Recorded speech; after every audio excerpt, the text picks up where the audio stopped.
Could you describe your relationship with the CEO, Dr. Rowe? How did you two work together? What kind of a team were the two of you? Sure. Well, Jack is a remarkable man, kind of an unlikely leader for Aetna at that time in that he had never run a major for-profit company. He had been the CEO of a major institution, Mount Sinai NYU Medical Center in New York, but he's an academic medical physician. He's a doctor. He's a guy who founded the gerontology department at Harvard, ran Mount Sinai NYU, and then was asked to lead this $20 billion company. And he came in knowing very little about insurance, very little about running a big public company, but a lot about leadership, a lot about healthcare, and a lot about communicating. He's just a gifted natural communicator and understood the need for it. So I had this wonderful gift of a guy who was new to the work, who really wanted to lead, and who was just an expert communicator. And I was able to help him become both an internal communicator and leader for the company, but also an external spokesman for the company. And as I mentioned, he asked me to take on this broader role of focusing on culture. So we spent a lot of time together on both communications issues and culture issues. When you say you spend a lot of time together, is this like a daily thing or weekly, or how was that done? Well, you know, it would depend. I would say daily, more likely than not, but you know, sometimes a week or two would go by without a lot of, depends on what was going on. But whenever I needed him, I was able to get him on the phone instantly. He liked being interrupted. He likes getting phone calls. And he would call me out of the blue. And in fact, one of the great things about Jack is he'll just come down from the ivory tower and wander around the building and come wandering into my office just to see what I'm up to. So it was a nice, easy, and kind of informal relationship. Were the other senior officers comfortable with your relationship with the CEO? I think so, yeah. I think that there was certainly nothing threatening about it, and it was a relationship that I think added value to the company.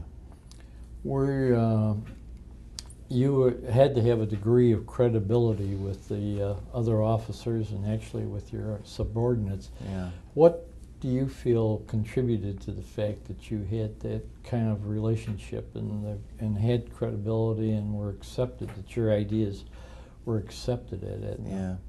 I think the fundamental first thing is you really have to spend time understanding the business. And I learned in my government service as I moved from energy policy to trade policy to international economic policy at Treasury, the savings and loan crisis, third world debt.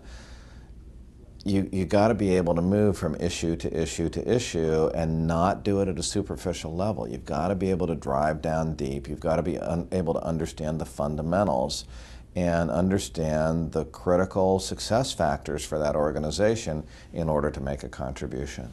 So you have to be able to engage the business people where they live, which is in the depth of what's important to the business.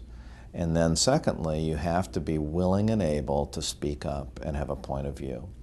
And it's not always the most popular point of view, but one where you're willing to, in a nice way, you don't have to be disruptive, you don't have to be outrageous, but you do have to be strong and firm and to have a perspective and a point of view that you're willing to offer.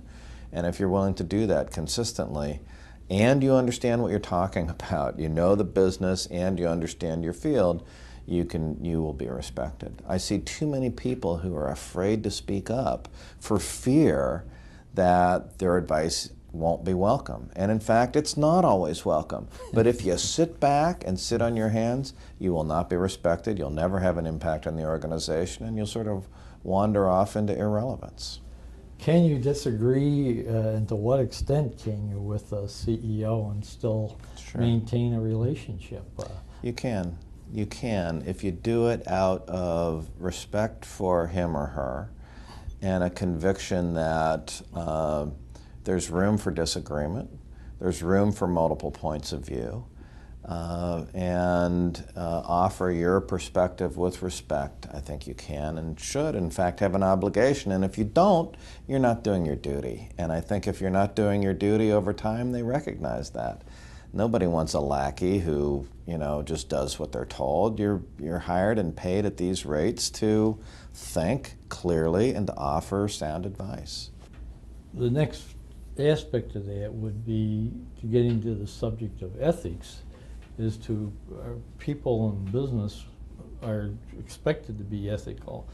And I think we expect people in government to be ethical, but there seems to be a perception these days that neither one is doing too good a job at it. And so, from your experience, is there a sense or an awareness of the need in either area to be highly ethical, or is it just we do what we have to do to get it done?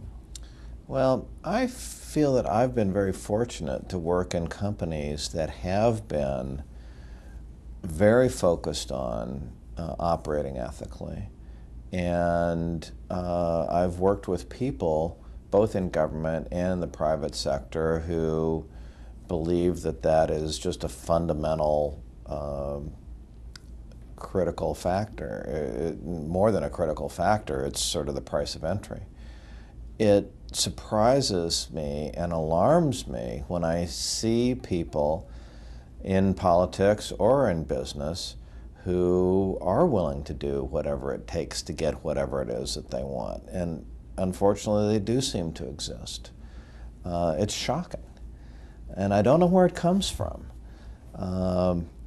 I think that we've got a wonderful system of government with a lot of checks and balances, and we have an appropriate amount of regulation that requires disclosure. And I think that transparency and disclosure are the critical factors in allowing constituents to see what it is that political leaders do and what it is that business leaders do. And that's why I think the public relations function is so important, because we, I think, not only speak to publics on behalf of our clients' desired communications needs, but also become a voice within the corporation for openness and transparency to constituencies. And I find myself oftentimes advising the business, we have to tell people about this. This is something that we have an obligation to talk about. People have a right to know. We're a large corporation. We earn $20 billion a year. We've got thousands and thousands of shareholders. We affect the lives of, I'm talking about Aetna, 25 million Americans who rely on us for their health care coverage and other things.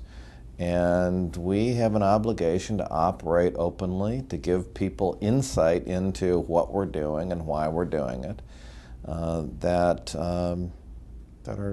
It's our obligation, and we take that obligation seriously. Have you ever had situations where the bottom line and making an ethical decision came into conflict with one another? Any come to your mind? Maybe not, but maybe they have, where doing the right thing was something that ultimately wasn't done? When doing the right thing was not done? Yeah.